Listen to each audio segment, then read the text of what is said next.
ಗುರು ಬ್ರಹ್ಮ ಗುರು ವಿಷ್ಣು ಗುರು ಸಾಕ್ಷಾತ್ ಪರಬ್ರಹ್ಮ ತಸ್ಮೈ ಶ್ರೀ ಗುರುವೇ ನಮಃ ಎಂಬ ಮಾತನ್ನು ಕಲಿಸಿಕೊಟ್ಟಂತ ಈ ಗುರುಗಳಿಗೆ ನಮಸ್ಕಾರಗಳು.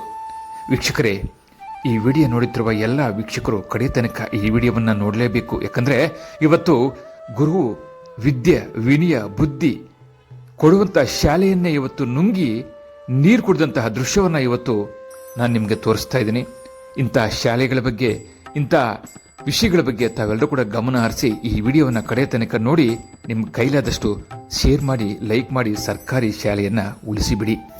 ವೀಕ್ಷಕರೇ, ಸರ್ಕಾರಿ ಶಾಲೆಗಳಂದ್ರೆ ಅಂದು ಪ್ರತಿ ಹಳ್ಳಿಯಲ್ಲಿ ಕೂಡ ಇದ್ದು, ಹಳ್ಳಿಯಲ್ಲಿರ್ತಕ್ಕಂಥ ಎಲ್ಲಾ ಜನರು, ಹಿಂದೂ ಆಗಿರ್ಬೋದು, ಮುಸಲ್ಮಾನರಾಗಿರ್ಬೋದು, ಜೈನರಾಗಿರ್ಬೋದು, ಕ್ರಿಶ್ಚಿಯನ್ರಾಗಿರ್ಬೋದು, ಎಲ್ಲಾ ಧರ್ಮದವರು ಕೂಡ ನಾವೆಲ್ಲ ಒಂದೇ ಅಂತೇಳಿ ಸರ್ಕಾರಿ ಶಾಲೆಯಲ್ಲಿ ಅಕ್ಕಪಕ್ಕದಲ್ಲಿ ಕುತ್ಕೊಂಡು ನಾಜೂಕಾಗಿ, ವಿನಯವಾಗಿ, ವಿದ್ಯೆಯಾಗಿ ಅಣ್ಣ ತಮ್ಮಂದರಾಗಿ ಓದ್ತಿದ್ವಿ.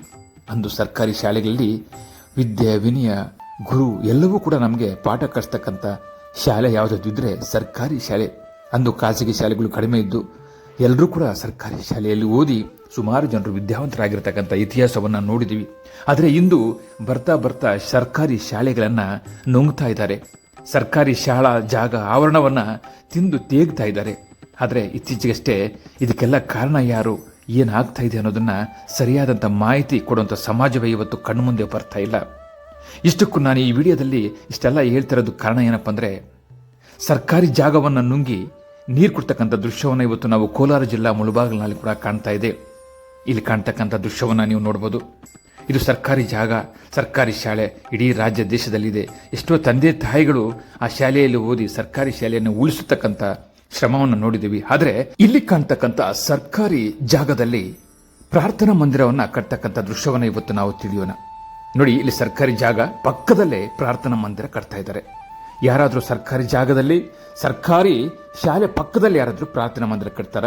ಕಟ್ಟೋದಿಲ್ಲ. ಆದರೂ ಕೂಡ ಇವರು ಎಲ್ಲವನ್ನೂ ಕೂಡ ಮೀರಿ ಸರ್ಕಾರಿ ಶಾಲೆ ಮುಂದ್ಗಡೆನೆ ಕನಿಷ್ಠ 200-250 ಮೀಟರ್ ಪಕ್ಕದಲ್ಲೇ ನೋಡಿ ಕಟ್ಟಡವನ್ನ ಕಟ್ತಾ ಇರ್ತಕ್ಕಂಥ ದೃಶ್ಯವನ್ನ ನೋಡ್ತಾ ಇದ್ವಿ.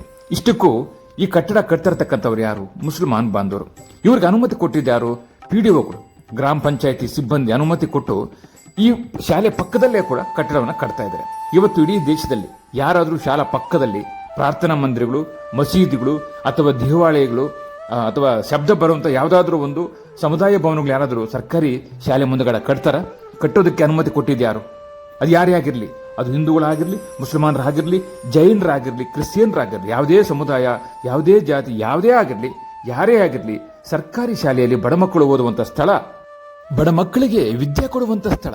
ಸರ್ಕಾರಿ ಶಾಲೆ ಅಂದ್ರೆ ಅದು ಒಬ್ಬರಿಗಲ್ಲ, ಒಂದು ಸಮುದಾಯದಕ್ಕಲ್ಲ, ಎಲ್ಲಾ ಸಮುದಾಯದಕ್ಕೂ ಎಲ್ಲರೂ ಒಂದಾಗಿ ಓದುವಂತ ಶಾಲೆ. ಅಂತ ಸ್ಥಳ ಪಕ್ಕದಲ್ಲಿ ನೀವು ಮುಸಲ್ಮಾನ್ ಬಾಂಧವರು ಮಸೀದಿಗಳನ್ನ, ಚರ್ಚ್ಗಳನ್ನ ಕಟ್ಕೊಂಡ್ರೆ ಶಾಲೆ ಪರಿಸ್ಥಿತಿ ಏನಾಗಬೇಕು? ಈ ರೀತಿ ಎಲ್ಲಾ ರಾಜ್ಯದಲ್ಲಿ ಕೂಡ, ಎಲ್ಲ ರಾಜ್ಯಗಳಲ್ಲಿ, ಎಲ್ಲ ಹಳ್ಳಿಗಳಲ್ಲಿ ಈ ರೀತಿ ಆಗ್ಬಿಟ್ರೆ ಬಡ ಮಕ್ಕಳು ಓದುವುದೆಲ್ಲಿ ಸ್ವಾಮಿ? ನಿಮ್ಗೆ ಯಾರು ಸ್ವಾಮಿ ಅಲ್ಲಿ ಅನುಮತಿ ಕೊಟ್ಟಿದ್ದು? ನಿಮ್ ಕಟ್ಟೋಕೆ ಹೆಂಗ್ ಸ್ವಾಮಿ ಮನಸ್ಸು ಬಂತು? ಕಟ್ಟಿ, ನೀವು ಕಟ್ಟಬೇಡಿ ಅಂತ ಹೇಳ್ತಾ ಇಲ್ಲ, ಬೇರೆ ಜಾಗವನ್ನ ತಗೊಳ್ಳಿ. ಇವತ್ತಿನ ಏನ್ ನೀವು ಗ್ರಾಮ ಪಂಚಾಯತಿಯಲ್ಲಿ ಕುತ್ಕೊಂಡು, ನೀವು ಎಲ್ಲೋ ಕುತ್ಕೊಂಡು ನಿಮ್ಗೆ ಯಾರೋ ಅಧಿಕಾರಿಗಳು ನಿಮ್ಗೆ ಆ ಸ್ಥಳವನ್ನ ಕೊಟ್ಟರು, ಅಧಿಕಾರಿಗಳಿಗಾದ್ರೂ ಬುದ್ಧಿ ಇಲ್ವಾ? ಶಾಲಾ ಮುಂದ್ಗಡೆ ಯಾರಾದ್ರೂ ಕಟ್ತಾರ? ದಯವಿಟ್ಟು ಇದನ್ನ ನಿಲ್ಲಿಸಿದರೆ ಹಾಗೆ ನಿಲ್ಲಬೇಕು. ಈ ಶಾಲೆ ಮುಂದ್ಗಡೆ ಇಂಥವು ಯಾವೇ ಆಗಿರ್ಲಿ ಘಟನೆಗಳು ನಡೀಬಾರದು. ಇವತ್ತು ಕೋಲಾರ ಜಿಲ್ಲಾ ಮುಳಬಾಗಿಲು ತಾಲೂಕಿನ ರಾಜೇಂದ್ರಹಳ್ಳಿ ಗ್ರಾಮ ಪಂಚಾಯತಿಗೆ ಸೇರಿದ ಸೀಗುಂಡ್ಲಹಳ್ಳಿಯಲ್ಲಿ ನಡೆದಂತ ಘಟನೆ ಇಡೀ ರಾಜ್ಯದಲ್ಲಿ ಎಲ್ಲೂ ಕೂಡ ನಡೀಬಾರದು. ಸರ್ಕಾರಿ ಶಾಲಾ ಜಾಗದಲ್ಲಿ ಮಸೀದಿಗಳು, ಚರ್ಚ್ಗಳು, ದೇವಾಲಯಗಳು ಕಟ್ಕೊಂಡು ಹೋಗ್ತಾ ಇದ್ದಾರೆ. ಮುಂದೊಂದು ದಿನ ಬಡ ಮಕ್ಕಳು ಓದುವುದಿಲ್ಲ, ಶಾಲಾ ಕಾಲೇಜುಗಳು ಉಳಿಯುವುದಿಲ್ಲ. ದಯವಿಟ್ಟು ಪ್ರತಿಯೊಬ್ಬರು ಕೈ ಜೋಡಿಸಿ ಇವತ್ತೇನು ಸರ್ಕಾರಿ ಜಾಗದಲ್ಲಿ, ಸರ್ಕಾರಿ ಶಾಲಾ ಆವರಣದಲ್ಲಿ, ಸರ್ಕಾರಿ ಶಾಲೆ ಕೊಟ್ಟಂತ ಜಮೀನಿನಲ್ಲಿ ಇವತ್ತು ಚರ್ಚ್ಗಳು, ಮಸೀದಿಗಳು ಕಟ್ಕೊಂಡು ಹೋಗಿರ್ತಕ್ಕಂಥ ದೃಶ್ಯ ನಾವೆಲ್ಲ ನೋಡಿದೀವಿ. ಇವತ್ತು ಇದೇ ಶಾಲೆ ಮುಂದ್ಗಡೆ, ಶಾಲೆಗೆ ಸಂಬಂಧಪಟ್ಟಂತ ಸ್ಥಳದಲ್ಲಿ ಇವರು ಏನು ಮಸೀದಿ ಕಟ್ತಾ ಇದಾರಲ್ಲ, ಇದು ನಿಲ್ಲಿಸಿದ್ದಾರೆ. ಇದು ನಿಲ್ಲಬೇಕು. ಪ್ರತಿಯೊಬ್ಬರು ಕೈ ಜೋಡಿಸಬೇಕು. ಸ್ಥಳಕ್ಕೆ ತಾಲೂಕು ದಂಡಾಧಿಕಾರಿಗಳು, ಸ್ಥಳೀಯ ಶಾಸಕರು, ಸಂಸದರು, ಸಚಿವರು, ಜಿಲ್ಲಾಧಿಕಾರಿಗಳು, ಪ್ರತಿಯೊಬ್ಬರು, ಸಂಘ ಸಂಸ್ಥೆ, ಕನ್ನಡಪರ ಸಂಘಟನೆ ಎಲ್ಲರೂ ಕೂಡ ಕೈ ಜೋಡಿಸಿ ಸಮಾಜಕ್ಕೆ ಒಂದು ಒಳ್ಳೆ ಕೆಲಸ ಮಾಡಬೇಕು ಅಂತ ಹೇಳಿ ದಯವಿಟ್ಟು ನಾವು ಪದೇ ಪದೇ ಮನವಿ ಕೊಡ್ತಾ ಇದ್ದೀವಿ. ಯಾವುದೇ ಕಾರಣಕ್ಕೂ ಇಂಥ ಘಟನೆಗಳು ಎಲ್ಲೂ ಕೂಡ ನಡೀಬಾರದು. ಕಟ್ಟಿ, ನೀವು ಬೇರೆ ಕಡೆ ಜಾಗ ತಗೊಂಡು ಕಟ್ಟಿ, ಅಲ್ಲೇ ಕಟ್ಟಬೇಕು ಅಂತೇಳಿ ನಾವೇನು ಹೇಳ್ತಾ ಇಲ್ಲ, ಕಟ್ಟಬೇಡಿ ಅಂತ ಕೂಡ ಹೇಳ್ತಾ ಇಲ್ಲ. ದಯವಿಟ್ಟು ಇದಕ್ಕೆ ತಾವೆಲ್ಲ ಸಹಕರಿಸಬೇಕು. ಈ ವಿಡಿಯೋ ನಿಮ್ಗೆ ಇಷ್ಟ ಆಗಿದ್ರೆ ಶೇರ್ ಮಾಡಿ, ಲೈಕ್ ಮಾಡಿ, ನಮ್ಮ ಚಾನಲ್ ಅನ್ನ ಸಬ್ಸ್ಕ್ರೈಬ್ ಮಾಡಿ. ಎಲ್ಲರಿಗೂ ಧನ್ಯವಾದ. ಜೈ ಹಿಂದ್.